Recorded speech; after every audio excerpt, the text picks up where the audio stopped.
Hello, I'm Mohsen Jamali, New Watch Afghanews. The top U.S. military officer made an unannounced trip to Afghanistan on Friday, aiming to reassure a country riddled by a wave of high-profile attacks and assassinations. Admiral Mike Mullen, chairman of the U.S. military's Joint Chiefs of Staff, said U.S. officials had long predicted the kind of attacks that have shaken southern Afghanistan and Kandahar province in recent weeks. Mullen noted that even after U.S. troop withdrawals, there will still be 68,000 U.S. forces in Afghanistan and a growing number of Afghan security forces to help offset the U.S. drawdown. Afghans are set to take lead security responsibility by the end of 2014, with foreign troops expected to stay on to provide training and support, but no longer in combat roles.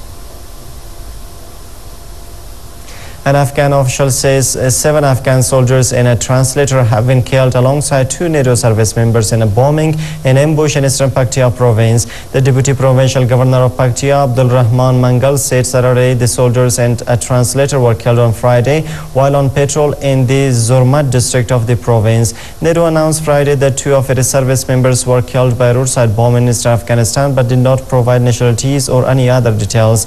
Mangal says the troops were on a joint patrol when a roadside bomb detonated, adding that the patrol was then attacked by insurgents. He did not have any further information on other casualties or wounded. The head of the United Nations Anti-Drugs Agency has called for strengthening border controls around Afghanistan, boosting security in the country and lowering demand in so-called consumer countries.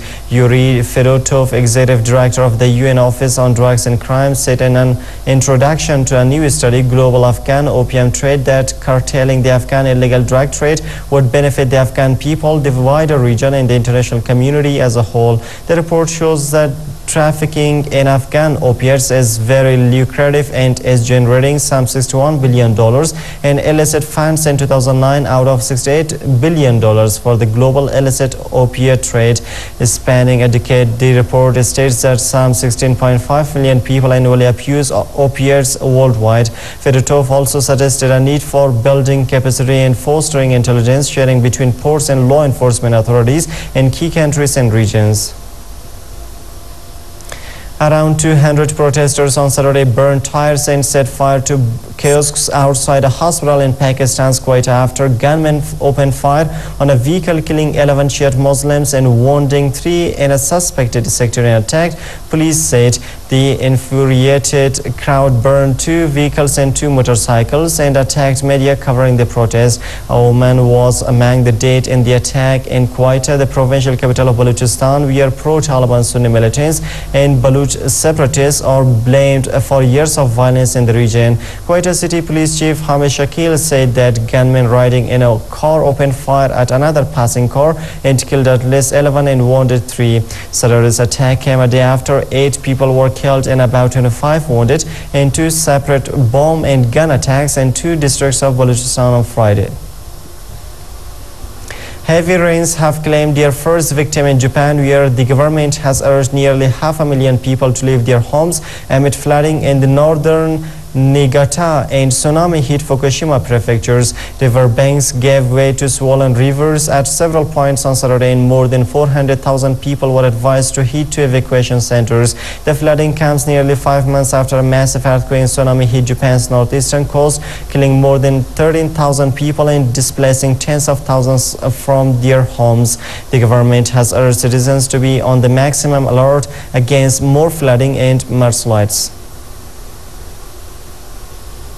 The Democrat-led U.S. Senate has voted to set aside a House-passed Republican bill to avert a potential ruinous debt default, setting the stage for weekend talks on forging a compromise plan. Legislators voted 59 to 41 against Republican House Speaker John Boehner's measure to raise the $14.3 trillion U.S. debt ceiling in 2 stages to enable Washington to pay its bills past a Tuesday deadline. Democratic Senate Majority Leader Harry Wright hoped Republican Minority Leader Mitch McConnell would help work out a final deal. The U.S. economy hit its $14.3 trillion debt ceiling on May 16th and has used spending and accounting adjustments as well as higher than expected tax receipts to continue operating normally. 22 House Republicans joined all 188 Democrats voting in opposing Boehner's legislation, while 218 Republicans backed it.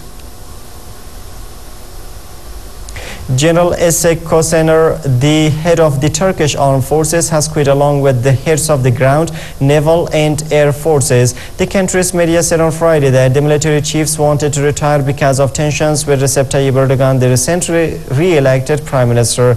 In a written statement released after the news of the general's retirement, Erdogan said that the armed forces would continue to do their duty in a spirit of unity. Erdogan also named General Necdet Özel, head of the Gendarmerie paramilitary force, as both the commander of the ground forces and acting chief of the armed forces, with Abdullah Gül, the president, approving the appointment. This is the first time so many top commanders in Turkey have stepped down at once.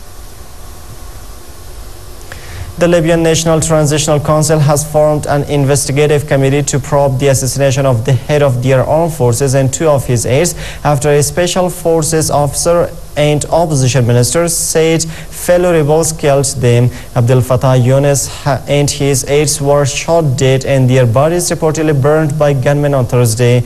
Ali Tarhouni, the National Transitional Council oil minister, said that a rebel militia leader who had been asked to fetch Yunus from the front line near the town of Brega had been arrested and had confessed that his subordinates carried out the killing. Meanwhile, a spokesman for Libyan leader Muammar Gaddafi said Al-Qaeda was responsible for Yunus' death. 5 Yemeni troops, a colonel and 7 militants died overnight in clashes in southern Yemen, and army artillery killed 8 pro-government tribesmen by mistake, local and tribal officials said on Saturday. The clashes took place outside Zanzibar, the center of the province of Abyan, where militants have seized several areas, a local official said. A tribal official said the army targeted the tribesmen, which is mistook for militants, as they approached Zanzibar and another area late on Friday. The militants have seized several areas in the province of Abyan, raising fears in the west and neighboring Saudi Arabia that Al-Qaeda's Yemen wing is taking advantage of political turmoil and 6 months of anti-government protests. This comes as on Friday tens of thousands gathered for protests both for and against President Ali Abdullah Saleh's 3-decade rule. And that Syrian forces have shot dead at least 20 civilians in attacks on pro-democracy demonstrations across the country, as Syrian rights groups has said. Thousands of protesters took to the streets nationwide for the 17th consecutive Friday to demand an end to President Bashar al-Assad's 11-year rule, defying an intensifying military crackdown on an uprising for political freedoms. Syrian human rights organization Sawaya said in a statement that it had the names of 20 people killed in the cities of Latakia, Hama, Homs, Daraa, Keswa, Deir al-Zor, and in and around the capital Damascus. Arrests continued across the country in the last 2 days, rights campaigners said, including hundreds of people in Damascus. And that's all for now. Thanks for staying with us.